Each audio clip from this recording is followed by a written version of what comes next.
আসসালামু আলাইকুম স্যার, আপনি কখন বাংলাদেশে আসবেন? এটি একটি খুব ভালো প্রশ্ন।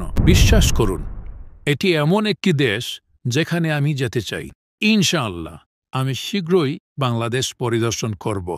ডক্টর জাকির নায়েক একজন দাঁড়িয়ে আল্লাহর পথের আহ্বানকারী। এরকম মানুষের দরকার আছে। বর্তমান সময়ে এদের যে সমস্ত প্রশ্নের টেকনিক্যাল উত্তর দেওয়া, এরকম মানুষের অভাব আমরা এখন বহুত ফিল করি। অনেক সময় প্রশ্নের উত্তর দিতে অনেকে হিমশিম খেয়ে যায়, কারণ আলেম মানেই উত্তর দিতে পারবে তা কিন্তু না। কারণ উপস্থিত বুদ্ধি লাগে প্রশ্নের উত্তর দিতে, উপস্থিত একটা কিছু লাগে যে এই মুহূর্তে টেকনিক্যাল উত্তর হইতে হয়। আপনাদের না কথা আমার শুনে না, এখানে যদি একজন নাস্তিক থাকতো সে আমার পেশাতে আরম্ভ করতে থাকতো। তো সুতরাং এদের যারা উত্তর দেওয়ার মতো এরকম মতের মধ্যে এরকম লোক থাকার দরকার আছে।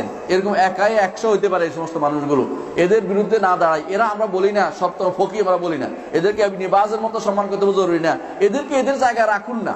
এরা দাঁড়িয়ে আল্লাহর পথে আহ্বান করছে, ওরা যেটা করছে এটা আপনি করতে পারবেন না, আবার অন্যরা ওনার কাজটা করতে পারবেন না। প্রত্যেকে তার ফিল্ডে রেখে তাকে সম্মান করুন, তাকে কাজ করতে দিন, তার প্রতি শ্রদ্ধাবোধ রাখুন, সম্মান রাখুন, এটা ভালো জিনিস।